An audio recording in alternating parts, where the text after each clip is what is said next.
What's going on, everyone, and welcome to Movie Emporium's movie review of Titane. This film is directed by Julia Docournau. Now, before we begin, if you like this channel, awesome, hit the subscribe button to join Movie Emporium, hit that notification bell at the top to find what's coming next. If you like any of these videos, awesome, hit that like button as well as commenting below any video to watch, including this one. So I just want to let you know ahead of time, my eye has, allergy issues right now. That's why I'm wearing these fake glasses, CGI glasses, just so I can still do my reviews and you can enjoy making fun of me for wearing fake glasses. But I just want to give you a heads up so before we begin the review.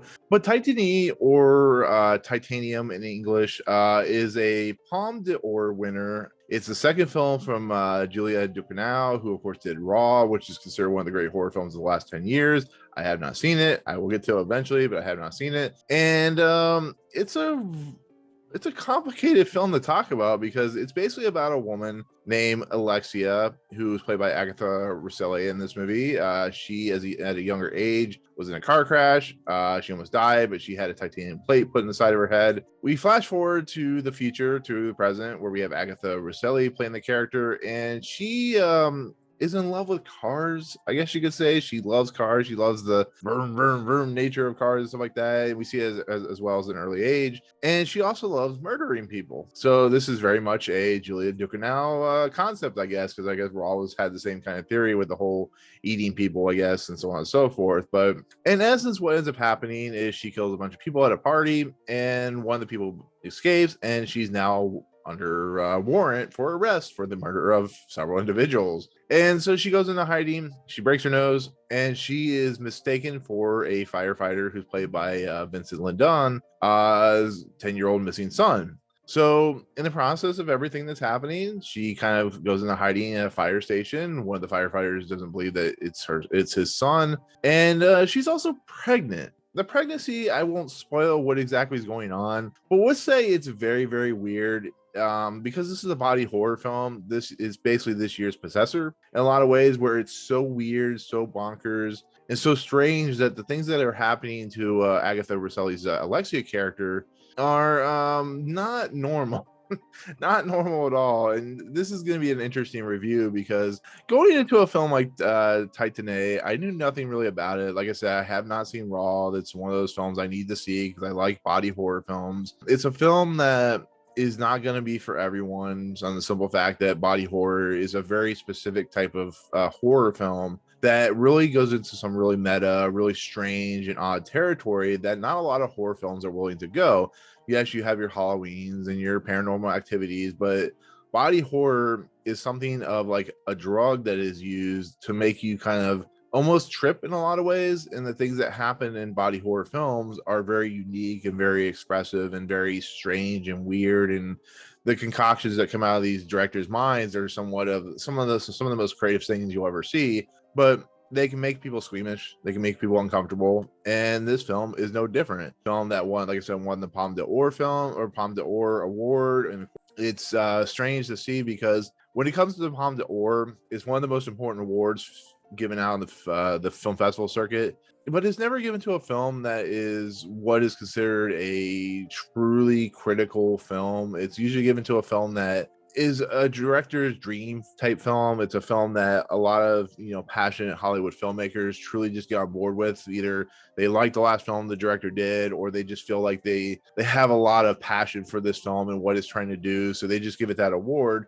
But you never see, like, I don't know, Dune, or you never see any of these big budget Hollywood films ever really truly win that award, because it's honestly like the Golden Lion Award. It's really not that important for these big budget films. And so with that said, this is a film that doesn't shy away from the horror. It doesn't shy away from the violence. It doesn't shy away from anything because it's trying to give a point of view. It's trying to make you feel something, and it's going to make you uncomfortable. To me personally, this is a film that's not going to be for a lot of people because body horror is a very specific genre. It's a very specific type of horror that is very visceral in its aspects. It's very in your face. It's willing to make you uncomfortable, make you go to places that you don't necessarily want to go. And I appreciate that about body horror. You have your Halloweens and Paranormal Activities and Insidiouses and stuff like that, but you don't always have your Possessors. You don't always have your Mandys. You don't always have a film like this, and that is a bold thing to do because it could alienate you as a director. And I have a lot of love for this film. I really do. Do I think it's good or perfect?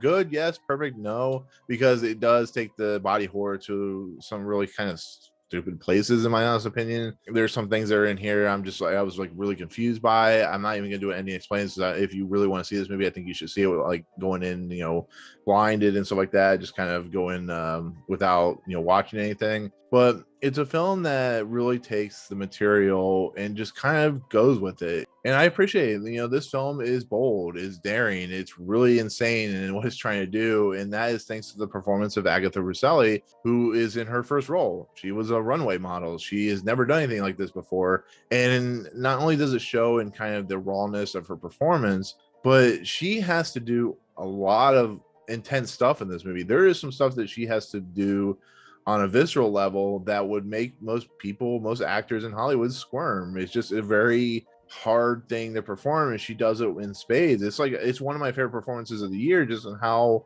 visceral it is, how insanely meta it is, how just like she has to handle the crazy nature of what she's given to as a screenplay. And then she has to do all this work with what she is considering her other father in a lot of aspects, with the Vincent Lindon character who plays Vincent. And Vincent's going through his own troubles with, trying to take like, the drugs for, what baseball players took and stuff like that, steroids. Having a woman having this like scar on the side of her head that's mentally affecting her love for vehicles and stuff like that. It really is just a very kind of awe-inspiring role that, if it weren't for Hollywood's very strange attempts at how they market for the Oscars, would be an Oscar-worthy role. She's really that good in it. She's just doing things that no other actress would do. It's just the kind of the performance that she has given. And I can't wait to see what she does in the future, because it's a very bold story. It's a very bold, character. And to watch her, throughout most of the film, she doesn't even talk, and just her expression, just her transformation, just the birth and stuff like that she's having to go through.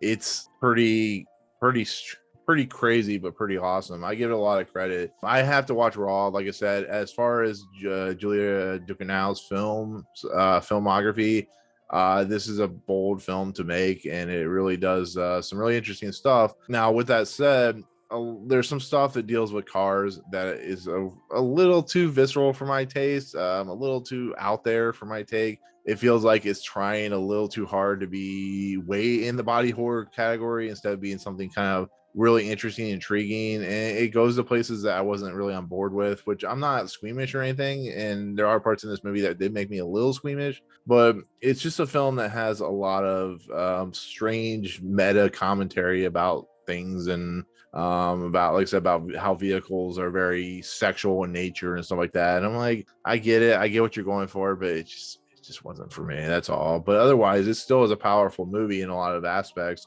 It's a powerful performance, and I have to give it at least credit for that. So this is a film that I have to give a lot of warning for. This is a film that you have to go in knowing what, like movies like Raw or Possessor or these David Cronenberg films, you have to realize that this is not a normal film. This is a very weird and out there film, and it's brutally violent for brutally violent's sake, and it doesn't hold back for anything. So also, there is graphic nudity and drug use and stuff like that. So if you're very squeamish about graphic nudity and stuff like that, stay away from it. But also it's subtitled, so it's all in French and all that good stuff. So anyways, I think that'll do it for my review of Titane. I think it's, once again, just a film that if you like body horror films, I think you'll 100% enjoy, but it won't be for everyone, unfortunately. So anyways, that'll do it. That'll be my take. Thank you so much for watching. Comments below if you like body horror films. Let me know what your favorite body horror film is. One of my favorites is, of course, Naked Lunch, stuff like that. Otherwise, let me know in the comments below what your favorite horror film is if you don't.